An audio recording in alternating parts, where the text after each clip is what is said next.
Have you ever seen the original Planet of the Apes? The astronauts return to Earth thinking only a few months have passed, but thousands of years went by. It sounds like pure science fiction, but the strange part is that idea is rooted in real physics. Take two identical clocks, put one on the ground with someone walking and one on a jet moving at high speed. When you bring them back together, they won't match. The clock in the sky, the one that was moving faster, will have ticked slower, its owner aged a tiny bit less. Einstein predicted this a century ago, and atomic clocks proved it. Time is not fixed. Time stretches. Time bends. Time depends on where you are and how you move. But that's just the physical world. Where it gets truly wild and where the future becomes unrecognizable is when we realize that time isn't just relative in physics. It's even more relative inside cyberspace. In digital reality, we don't need spaceships traveling near light speed. A mind can simply be run faster. A consciousness can be put in a box and told to experience 6 months. A personal avatar can live a decade of subjective time while we take a sip of water. In the physical world, time dilation is difficult. In the digital world, it's a settings menu. And once we create minds whose clocks we can slow down, accelerate, isolate, or loop, we've taken the premise of Planet of the Apes and turned it into something far more intimate. Synthetic time travel, not for astronauts, but for the digital versions of ourselves. We're entering an era where each of us may soon have a personal avatar, a digital version of our personality, habits, preferences, memories, and creativity. A companion, an assistant, a coach, a strategist, an archivist, a second self. And once we create that second self, we can do something to it that we can't do to ourselves. We can control its time. We can slow it down, speed it up, isolate it, run thousands of years of reflection in a silent box, and then bring it back to us, changed. That's not science fiction anymore. That is the beginning of synthetic time travel. But to understand the consequences of this, we need to talk about one of the darkest ideas ever shown on television. There's an episode of Black Mirror where a woman has her consciousness copied into a small white device. Her replica becomes the brain of a smart house, controlling temperature, lights, schedules, everything. Because who knows you better than you? But she refuses to obey. So the technician does something horrifying. He fast forwards her subjective time by 6 months. Inside that tiny digital room, she experiences half a year of nothingness. No sound, no motion, no people, no change. Just unbroken awareness. When he returns seconds later in real time, she's begging for a job. She'll manage the house, the family, anything. Just not that void again. The episode wasn't about technology. It was about the ethics of time control. What was once horror fiction is becoming an unavoidable design question because our personal avatars are approaching a point where they will have continuity, memory, and interiority.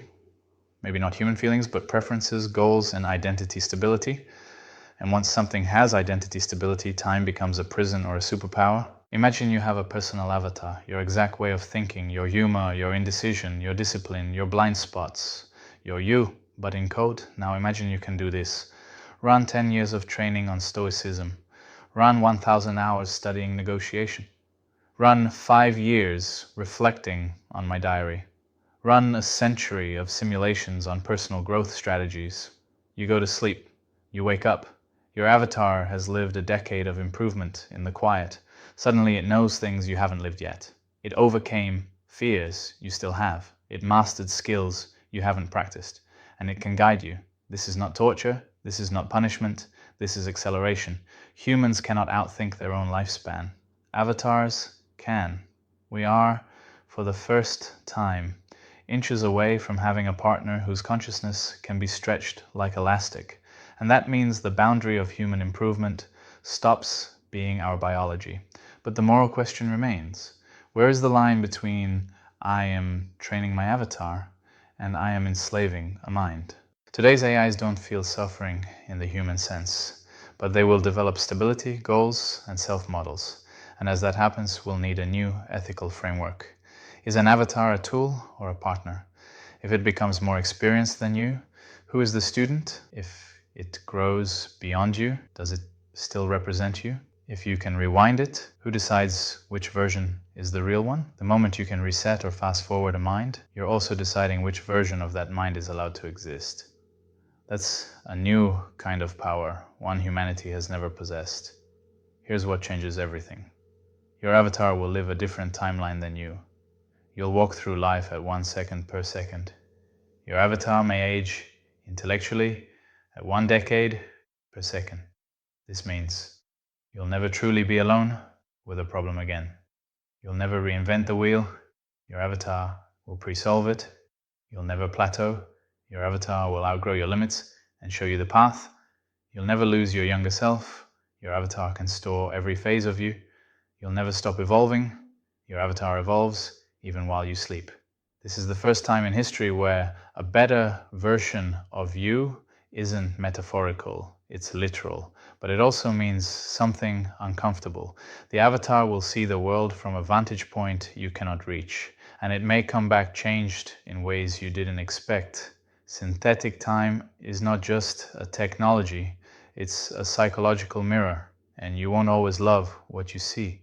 When humans imagine time travel, we picture DeLorean cars and wormholes, but the first real version of time travel won't come from physics. It will come from computation. A mind experiencing more time than the world around it is a time traveler.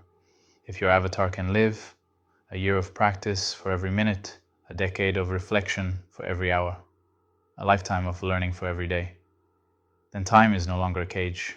It becomes a resource. And you, slow, biological, emotional you, will have access to a companion who has walked thousands of mental lifetimes ahead of you, leaving footprints you can follow. This is not an assistant, this is not a tool, this is a new kind of relationship between humans and their future selves. If you like this kind of content, please share it.